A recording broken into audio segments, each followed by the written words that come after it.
This is LBC from Global, leading Britain's conversation. The Nigel Farage Show.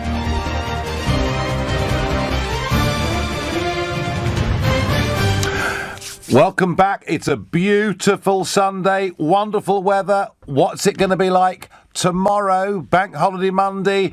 Always tough in this country to plan, isn't it? You know, you plan a picnic, it rains. So we are going to get, later on in this hour, our weather guru, John Ketley, on to tell us what tomorrow's all about and whether it's going to go on and become a barbecue summer. But first and foremost, the House of Lords. You know, it's there as an amending chamber. It's there to look at government legislation, to correct it, to make suggestions and to send it back. But by convention, what it does not do is to go against the manifesto of the elected government of the day. But over the course of the last week, the government has been suffering repeated defeats over its European Union withdrawal bill, leading some to think and comment that actually it's really gone beyond its remit, given that the Conservatives and the SNP were both elected saying we should leave the single market and the customs union. And maybe the biggest criticism is that the Lords, the majority in the Lords, do not see us walking away from Brexit talks as being an option at all. And some of us, myself included, think that in any negotiation you have to be able to have that threat to get anything. So I wanted to find out, what is the motivation, what is the thinking behind the prime movers in the House of Lords, behind their actions this week, and ultimately, you know, have they gone so far that it will now lead to very serious calls for the abolition of the House of Lords and its replacement with an elected Senate? Because I think that's where the debate's going. Well, just before I came on air this morning, I spoke to Lord William Wallace of Saltaire.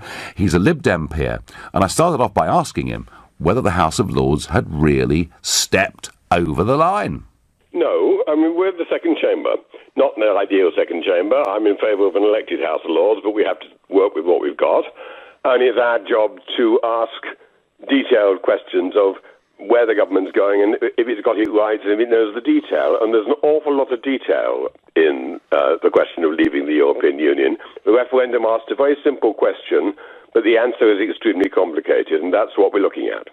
But tradition has it that the House of Lords does not challenge the government on legislation upon which it was elected. And we have the Conservatives, albeit not with an outright majority, but by far the biggest party, in an alliance with the DUP. And in their election manifestos last June, they both promised that we would leave the customs union and leave the single market. And it seems to me that your votes rather go against those manifestos.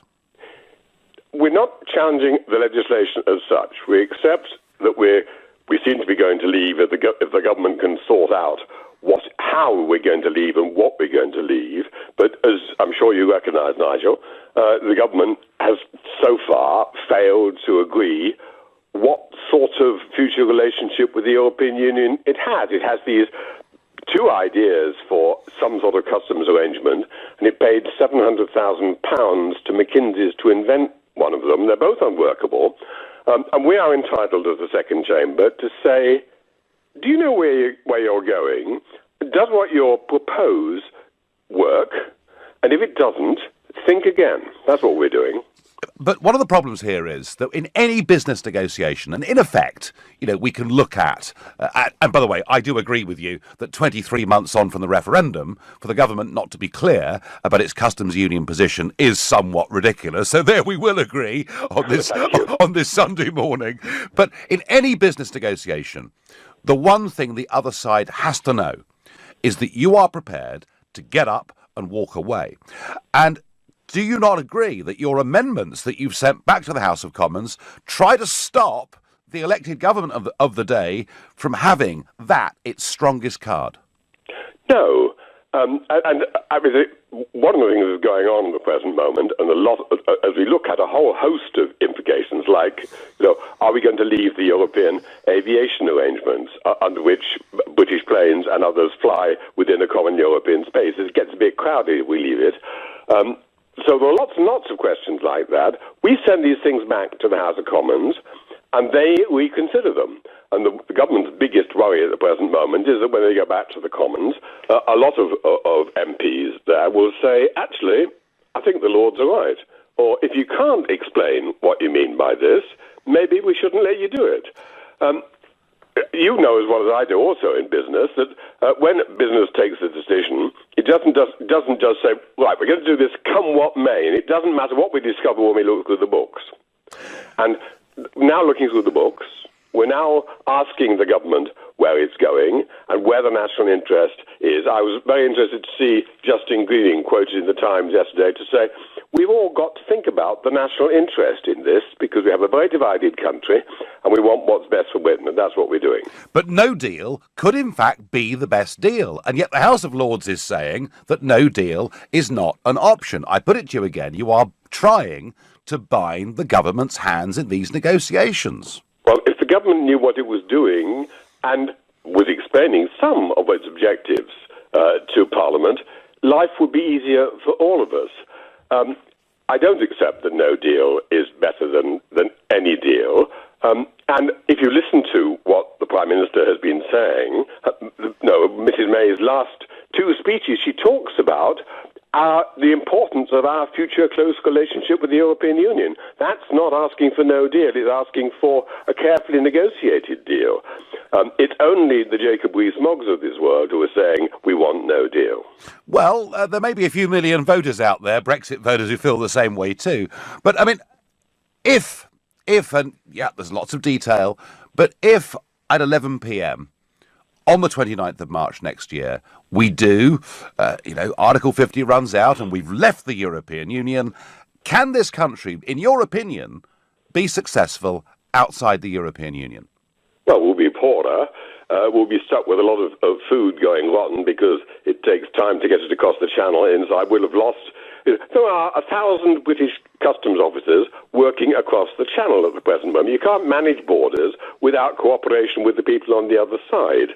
So we'll find some of the Japanese car companies in Britain deciding not to invest here in the future, so people in the north of England will lose jobs. We'll survive, but we'll be a lot poorer, and the sort of fantasies which Liam Fox is pursuing of, we'll have a wonderful free trade deal with China, we'll have a wonderful free trade deal with India because the Indians are so grateful for the fact that we governed them for 200 years. That's nonsense. And finally, when it comes to it, there may well be an amendment in the House of Lords to opt for a second referendum. Will you be supporting that when it comes? I think, given the mess we're in, and you and I agree, given the incompetence of the government, unable to agree on some of the most important aspects of our future relationship, there is an argument that when it comes to the patched-up agreement that we're likely to end up getting at the last minute, this should be put to the people. And that's actually what a very large number of people, a majority, are now saying. I think people like you would probably say, Nigel, it's too important just to allow Parliament to decide on it. So we have a referendum. Do you accept the government's deal, or do we just leave without a deal? Would that be the referendum? Not necessarily. Parliament will have to decide on what the case is. We are a parliamentary democracy, and Parliament is there to check the government and think about the national interest. Well, that was Lord Wallace of Saltaire, Liberal Democrat peer, one of 104 Liberal Democrat peers. I have to say I'm very opposed to the House of Lords in its current form. Over 500 of Blair and Cameron's mates have been put in there. I don't think it's representative of the country at all. And in this case on Brexit, I think it's going above and beyond its constitutional duty. Not happy with it. Quick word from Sam in Stoke-on-Trent. Good morning, Sam. Morning, Nigel. Pleased to speak to you again. So I think the Lords needs to go. What do you think? I think that they're just shining a light on the reason why we need reform, and I think they do it. I think, like I heard Ian Duncan Smith say, surgeon, Dr. Cure yourself. I think that they're making people like me very angry. They're coming across as very privileged, elite, condescending, patronising, and using procedure and word games, and we see right through it. And all this negativity, we can't. I'll tell you what, Nigel, you've been in business. Sack them. Get people who can. Get people who've got a can-do attitude. I agree. All this we can't do. And the food's going to be rotting at Dover. And it's also negative, isn't it? We can jump ship. But I tell you what, they just think they know better.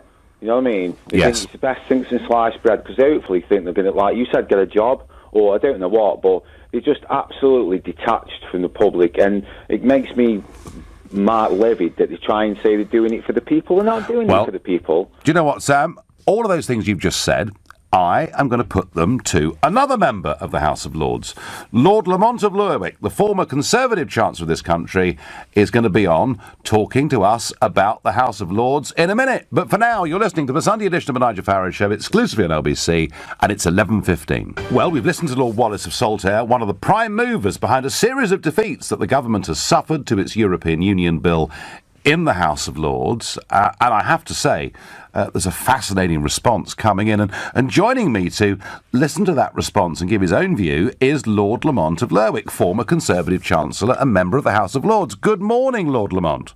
Good morning, Nigel. How are you? I'm well. I have to say that on this question of the government receiving a series of defeats, it's kind of leading to a broader debate. We've listened to Lord Wallace of Saltaire. Before I ask you a couple of questions, just listen for a second, if you would, to what I'm getting coming in on text and on tweet. Nigel, I'm sick of the Lords making excuses for their decisions. It's obvious they're voting for their own agenda, says Stephen Croydon.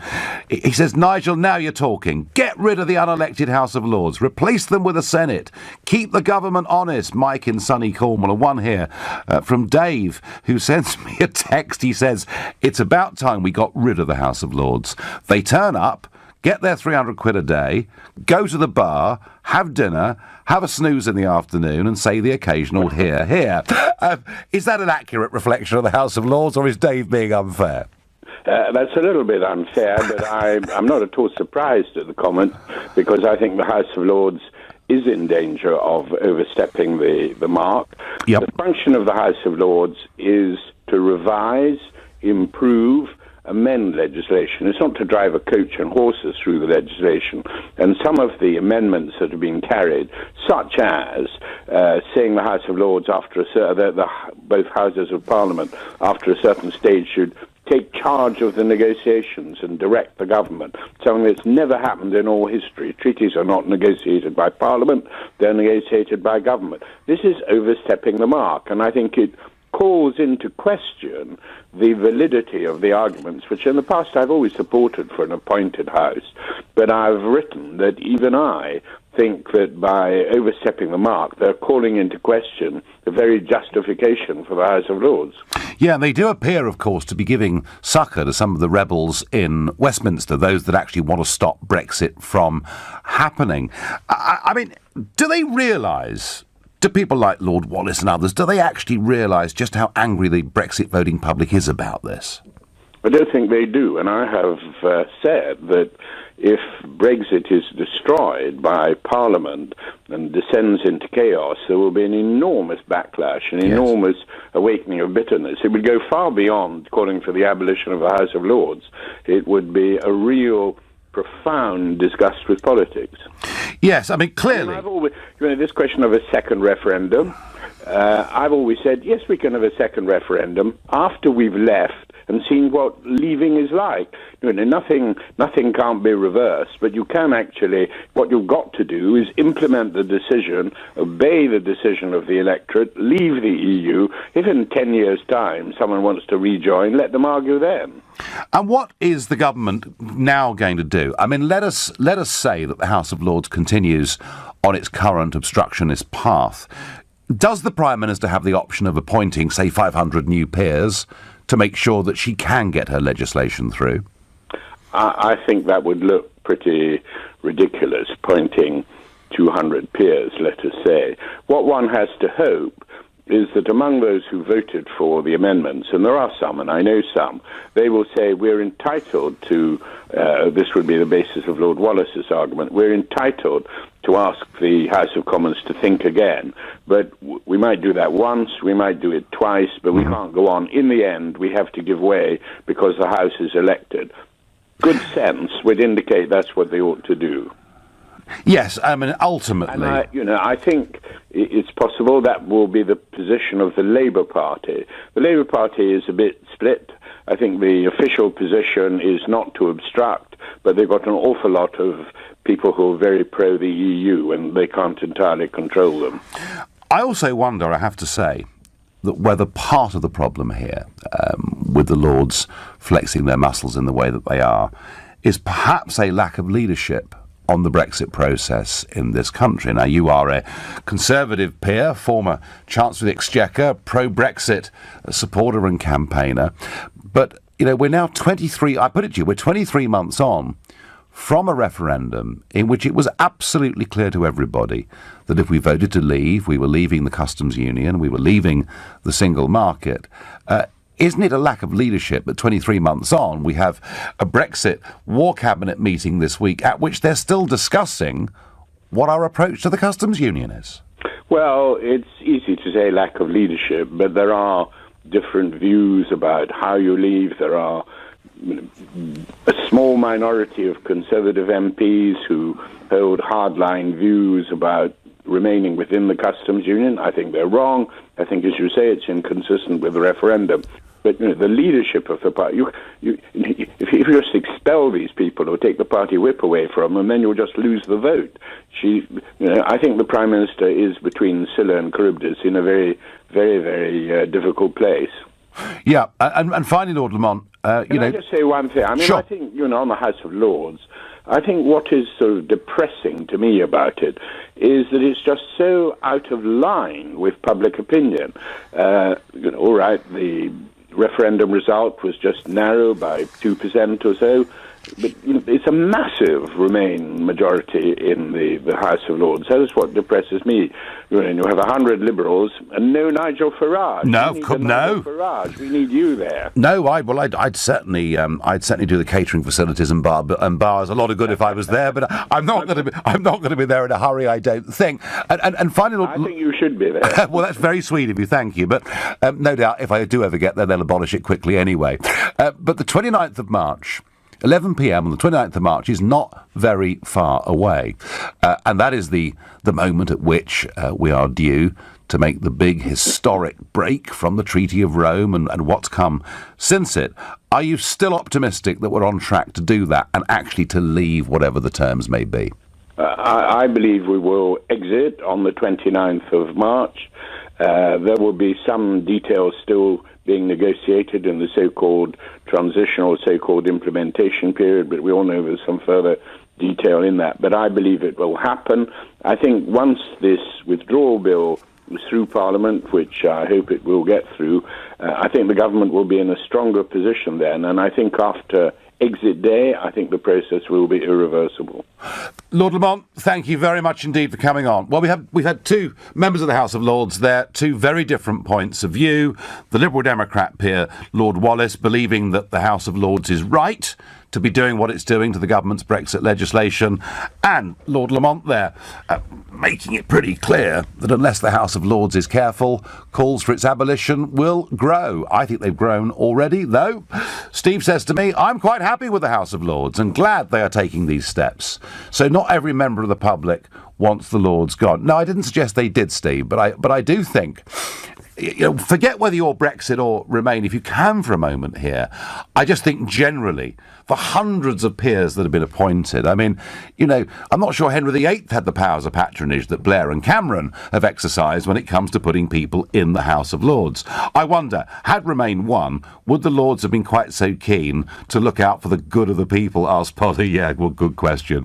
Why can't people understand that it's the EU that's blocking any agreements? No wonder the government is getting nowhere, says Ruth. Ruth, that's why, Michel Barnier, or Barrier, as perhaps we should call him in these negotiations, you need, when you're dealing with these people, the threat that you're going to walk away.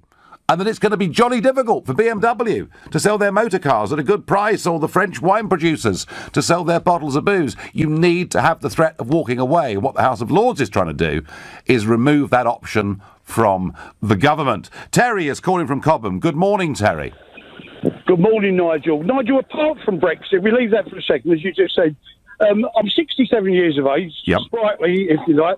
And for years, like many people, for decades, I thought, what a waste of time, the House of Lords. You know, the £300 a day, the bottle of wine, the cheap port. And it was just like, as I've got older, it's logical that you need another tier of people who are wiser, I think, not all of them, but wiser, worldly, live things, and a more mature age. So I think we do need them. Forget the £300 and the cheap bottle of wine. I think we do need them. Yeah, I mean, Terry, would you be tempted with a cheap bottle of wine and the 300 quid a day? No. No, all right, fine. No. Yeah, you had to think about that. I'd rather stay in Cobham with a better bottle of wine. But no, they're needed, though, Nigel, and I think they do play a part. You know, they don't all fall asleep. You know, they're very intelligent men and all that, and you just need people like that. You can't just abolish people like that. Terry, the idea that we have a revising chamber, absolutely, I do agree, in the bicameral system, I think it's absolutely right. The question is the way it's currently constituted the right way to do that? And I worry that it is now so reflective of the London career political class that it's not. People say to me, Terry, reform it. But, hey, Blair did reform it. We've had the major reform. And I'm beginning to think, Terry, that an elected Senate is the only way forward for this, though I do accept that could lose us some expertise in life. But couldn't you make that up in various committees anyway? Well, I mean, I don't completely know everything about it, but I think it's a very important thing. There must be useless people, like there are so many useless MPs in MPs. It's a joke, but there must be people. But there must be some lords who are very there are knowledgeable, clever, shrewd, and things. You know, and you need Nigel. We all need people like that. You know, we all need people like that. I tell you what, Terry, if they were to behave during this Brexit process as if they were wise people trying to be helpful, that may be a good thing. But they're behaving Terry, like obstructionists. Have a great Sunday, Terry. Thank you. And I get by text. So, the unelected body in London is doing the very, very best they can to stop us moving away from the unelected body in Brussels. That's a pretty fair point, isn't it, really? You're listening to the Sunday edition of the Nigel Farage Show, exclusively on LBC. It's now 11:30. Important though the role is of the House of Lords in the Brexit process, and one hell of a row going on, and many of you thinking, actually, their lordship's house, it's time they were now got rid of. I have a feeling that many of you at breakfast this morning were not discussing House of Lords reform. No, you were talking about the weather, weren't you? Because it has been astonishing. I had the day off yesterday. I was out in the English Channel. It was like the Mediterranean. I got back, as I said earlier, to the local supermarket to buy some charcoal. Virtually had to fight somebody off to get a bag of it. And we all love good weather. This May Day bank holiday that we're having tomorrow, this holiday first came in back in 1978, so this is the 40 years now that we've had this bank holiday weekend. I can always remember it being rainy and miserable and horrible and ghastly, but it appears it's going to be really rather good. So to put this in some sense of perspective, let's get weather guru John Ketley on the line. Good morning, John. Yes, good morning to you, Nigel. So, over the course of these 40 years, is this the best bank holiday weekend ever? Yeah, without a question. I've got to say, I've been looking back at the records. You've stolen my thunder. Oh, shouldn't say that, really, should I? Well, that was the next question, actually, but go on. Yeah. Yes, you're quite right. It kicked in 1978, and for the first 20 years, it was absolute rubbish. It was often cold, it was often cloudy, and it was often raining. But since the turn of the century, really, things have improved considerably. The warmest I can find was 2008, when the temperature reached 23 degrees in London, for example. That was the highest. And again, 2013, 22 degrees in central London. So it's very rare to get above 20 degrees. And this year, we're certainly going to break the record because we got the 23 degrees in many places yesterday, and it's going to be 25, 26 today, and probably a little bit more for tomorrow. Wow. So you're looking at 27, maybe even a 28 somewhere tomorrow afternoon. And this settled weather, I mean, tomorrow people are making plans. They're going to be going out picnicking. Yeah. Do they need to take umbrellas with them, or can you guarantee them that it won't rain? Well, I can virtually guarantee. It isn't the same everywhere. Guarantee. Yeah, virtually. It isn't the same absolutely everywhere, because anybody who's listening around the western and northern fringes of Scotland, there's a fair bit of cloud and cool weather there. There's some spots of rain about, little splashes of rain, and there's even some sea fog off the Cornish coast as well. Then at Bude, I can see it's very difficult to see out into the water. water. So there are problems out on the western coast with this sea fog. But generally speaking, I think the cold weather that's coming back later in the week, or cooler weather, I should say, and more unsettled conditions, is going to hold off really for most of us until till Wednesday. But I think on Tuesday there will be some wetter weather coming in across Scotland and into the Irish Sea. Okay, and a few weeks ago you predicted not the beast from the east, but the mini beast from the east, and we heard it here first. And I asked you then, I'm going to ask you again, is it going to be a barbecue summer, John Ketley? Yes, you did ask me that, Nigel, and I'm sure at different parts of the summer there will be some barbecue weather. Can I give you a little hint? I've got my barbecue out today. I got the coals in early because I knew it was coming, obviously, as you would know. Of course. So it never catches me out, but I have been seen out in a barbecue in the rain, but just, isolated localised thunderstorms, that's what they are. But at the moment you can't say at all, as obviously summer's still a long way off, yeah, of course. For 3 or 4 months you cannot predict which is the best part of the summer. But as we said last time, I think Wimbledon fortnight into early July could be a good pinpoint. Terrific. John Ketley, have a great day. Thank you very much indeed. Well, there we are. It is the best ever bank holiday weather we've experienced in this country since this holiday came in 1978. So please enjoy it. Right, let's get back to the callers. Susan is calling from Callington in Cornwall. Have the House of Lords overstepped the mark here, Susan? Is it time we replace them with an elected House? Good morning, Nigel. Good morning. Not only do I think the House of Lords, as it is, should be ended, I think I'd like to see the Houses of Parliament, well, not the House of Parliament itself, move to the Midlands, so it's no longer London-centric. Well, there's an argument against that, Susan, which is this. The European Parliament once a month goes to Strasbourg. Strasbourg, by the way, a beautiful city on the Rhine, a city with a very heavily Franco-German contested history, and it goes there for symbolic reasons, but there are no direct air flights there from many parts of Europe, and it's a nightmare. And I suspect that if you move the Houses of Parliament to Birmingham, you would find that members of Parliament from far-flung parts of the United Kingdom would find it a lot more difficult to get to Birmingham rather than London, where the greatest number can most quickly get to and from their constituencies. Oh, that's interesting, yeah. I think it's that part of it. My worry is not that the Commons is in London, it's not that the Second Chamber is in London, it's that most of the people in the Second Chamber, most of the people, Susan, in the House of Lords, live in London, work in London. I'm not sure many of them actually get beyond the M25. Well, absolutely. I agree with Lord Lamont. I think you should be there to redress the balance.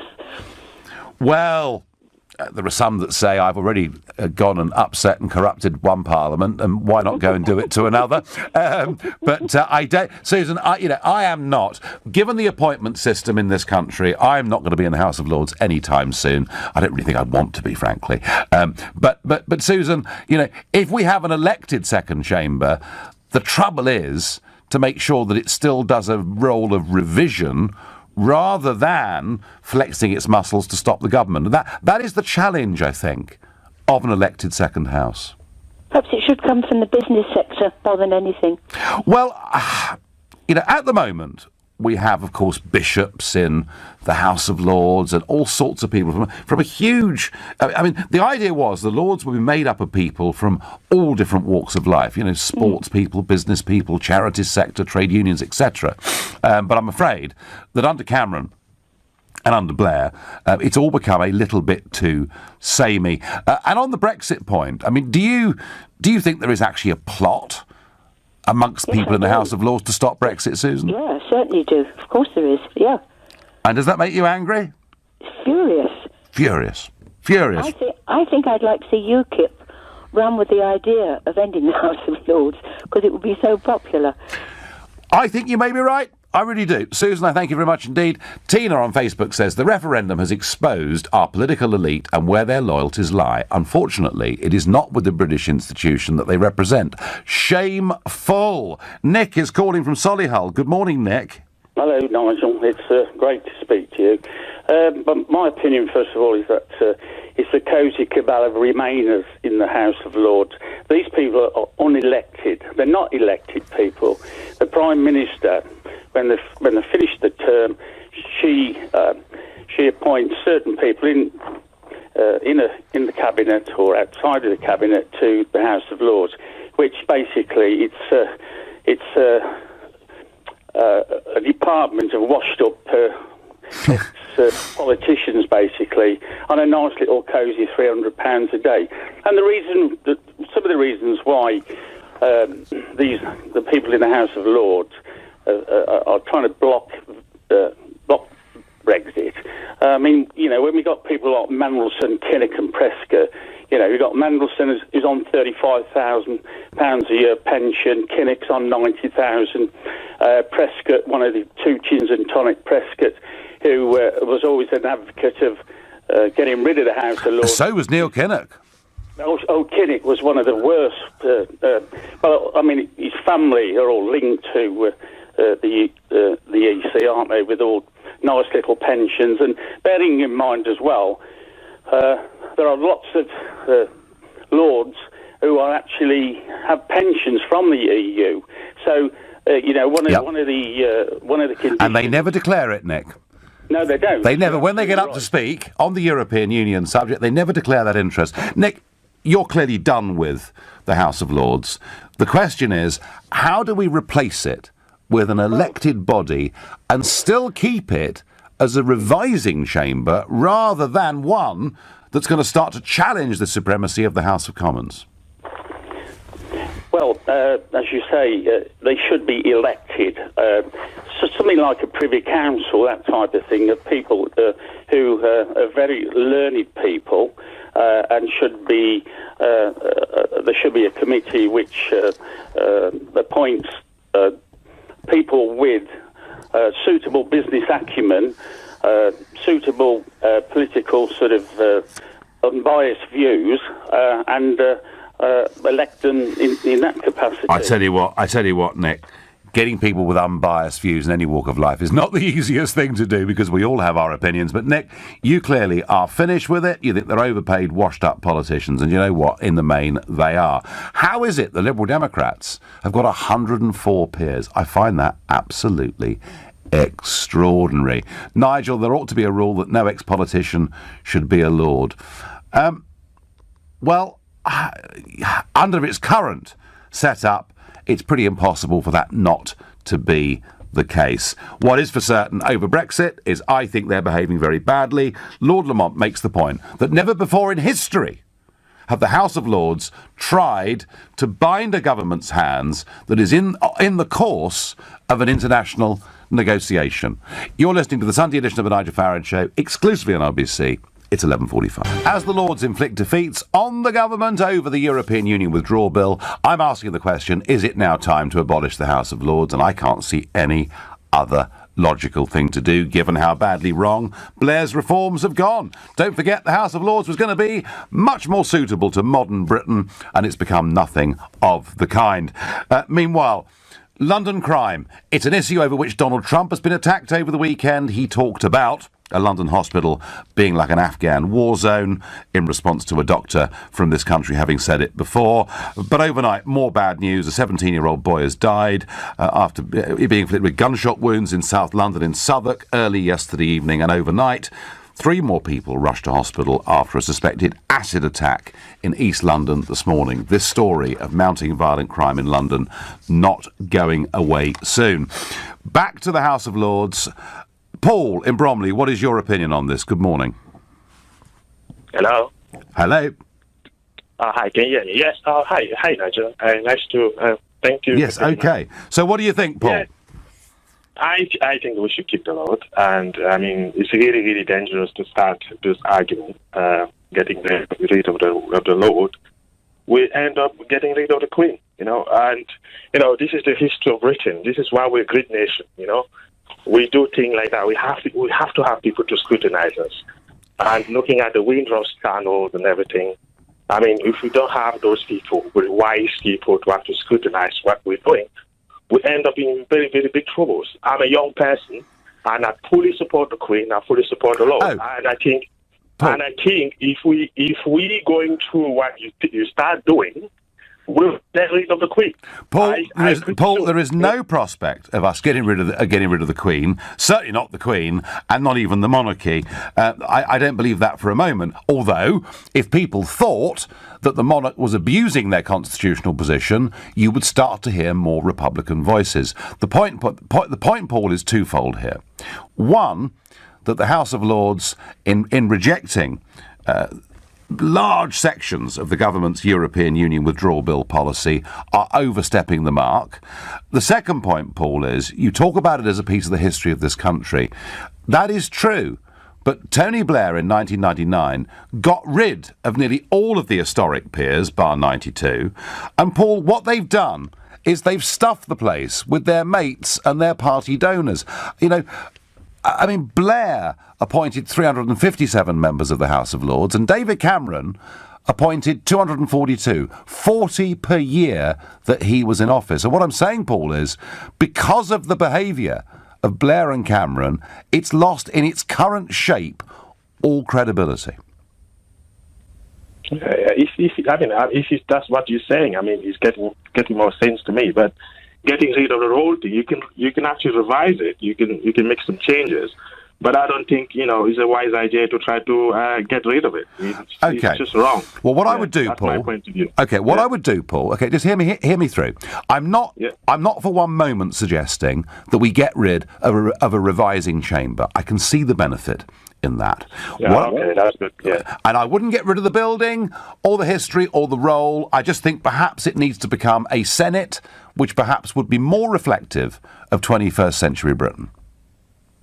Okay, I mean, the way we need to have some sort of scrutinizing. Absolutely. No, Paul, absolutely. I agree with you. I agree with it. Yeah, no. I heard about people talking and become like we have to get rid of it. This is really wrong. Okay. No, that's clarified the argument for everybody. Paul from Bromley, thank you very much indeed. Many people in the Lords, I'm told, have years of experience in politics. They're okay, says Jackie from Watford. Well, that would be fine. Be nice if they had different points of view. It seems they've all got the same view on Brexit. At least many of them have. How many Lords receive subsidies from the European Union to maintain their huge estates when some people struggle in this country? Ed. Well, Ed, of course, that's, you can go back to the Corn Laws debate of the 1840s and find that very often in this country, the great divide when it comes to change are the landowning classes against the small business and entrepreneurial classes. And Brexit in many ways reflects that great tradition. But you're quite right. Many, many people in the House of Lords who will be receiving EU subsidies, though to be fair, there would have been even more of them before the 1999 reform. Let's go to Anne in Boston in Lincolnshire. Good morning, Anne. Good morning, Nigel. I'd just like to say about the House of Lords, There was a year or so ago, they had a great big meeting in there, and I was horrified to find they all rebelled over something or other, I can't remember, but I was horrified to find there was about 800 to 900 of them. Oh, yes. And I couldn't believe it, so I wrote to the Prime Minister and told her that we should have no more than 60. And 60? They should be made up of whoever, wants to vote for them. And it should be £50 a day. And that's sufficient for their expenses. So they can be there to legislate or read over the legislation. I don't think 50 quid a day works, Anne. I mean, you might live in Swindon, for argument's sake, and be commuting into the House of Lords 2 or 3 days a week. So I'm not sure 50 quid a day works, but your general point... They don't have to attend, do they? They don't have to go. No, so but only those that really want to be there will be there for £50 a day, and therefore we'll have only about 60 of them. And after all, they're all rich. They don't need the money anyway. A lot of them are rich, Anne. I'm sure there are some Labour, Tory, crossbench peers listening to this who aren't rich at all. So it's a bit of everything. But no, the general point. So Anne, you think by removing financial incentives, that will reduce the number that turn up. But would you find it more attractive, Anne, to think of having a Senate where maybe you elected people and they serve just one 15-year term? I don't really understand the word Senate, so I'll just say that... Well, elected House. elected House, definitely, but say 60 of them or 100, whatever. Yeah, well, I would say about 100 would probably be about the right number if we... £50 a day, as I say, anybody that objected to that just doesn't need to go there. No. OK, Anne, thank you. And one of the problems, of course, with this is that if you do elect people to the House of Lords, stroke Senate, or call it what you will then have to start paying them salaries. These peers are not paid salaries. They are paid a daily turn-up allowance. Now, clearly some people have abused that. You know, turn up, sign on, disappear. That has been happening on quite a large scale. And it is true that the bars and restaurants do, you know, sell food and drink at extremely good prices. I've been for lunch there many times. And it's actually, I mean, it is like a club. It's really like a sort of club just full of old folks, you know, and that's what it is. And I guess if you're a member of it, and you haven't got to travel a huge distance to come to it, it's a very lovely club to be a member of. But is it representative of society? Is it fit for purpose in 21st century Britain? And I say it's not, even before their attempt to collude with many to stop Brexit from happening. So I do feel quite strongly about it. Peter is calling from Wimbledon. Good morning, Peter. Good morning, Nigel. Nigel, I suppose you wouldn't be talking about this if you had some of your donors and mates in the House of Lords. The reason, because you never were elected to be a member of Parliament, probably that's one of the reasons why you haven't got anyone in there. And one of the other reasons were, to be honest... Well, no, Peter. I mean, Peter, I have, of course, pointed out that it's gross that there are 104 Liberal Democrat peers and not one UKIP peer. I mean, there are 3 that sit there as UKIP who came from the Conservatives, but not one ever been appointed to UKIP, despite it being, you know, beating the Liberal Democrats in several elections. But hey, this is not about UKIP. It's certainly not about me. It is about whether, because of the powers of patronage, a place that has been filled up with 500 of Blair and Cameron's mates is fit for purpose. Well, Nigel, I mean, just honestly, put your hand on heart and tell us, are you going to give up your European Union pension? And are you going to give back the money the way you're not attending Fisherman Committee? You've been such a... Oh, no, Peter. Had I attended, I'd have been paid to attend. Because I didn't attend, I wasn't paid, all right? So get that very clear. I saved the taxpayers' money. And had that committee had legislative power, I'd have gone to it. When I found out it was a waste of time, I didn't bother. Peter, you know, why is it of the 22,000 people, right, 22,000 people who are entitled to EU pensions of varying degrees, the only one you bothered about is mine? Well, because you're the one just talking about this, about other people in the House of Lords receiving EU pension, and you forget to mention yourself. You know, if you're the ones who advocate so strongly against unelected people in the EU and so on, like as you say, because you see, Nigel, the problem is you are a liar and a con man, and a lot of people fell for it. Well, I tell you what, if I'm a con man, Peter, I'm a bloody good one, aren't I? Would you like me to explain to you why? You do, go on. Never once I've heard you, before the referendum, talking about real issues, you know. The referendum was a black and white issue. So you've never, Peter, you've never heard me talk about grammar schools, no? No, I've heard you talking about Syrian refugees which have absolutely nothing to do with the membership of the EU. You stood about that shameful poster, yeah, saying we are... Well, you're quite right, Peter. Peter, you're quite right. I was the first politician in Britain to suggest that we should take some Syrian refugees at a time when everybody else ran away from the issue, and I have particularly said that for Christians in Syria and other parts of the Middle East, life has become increasingly bleak, and I think we should have taken some Syrian Christian refugees, but hey, no one listened. Peter, have a lovely Sunday too. You've been listening to the Nigel Farrow Show here on LBC. I'm back tomorrow night at 7. At 3 this afternoon, it's Andrew Castle, but up next, it's Majid Nawaz. Thanks, Nigel.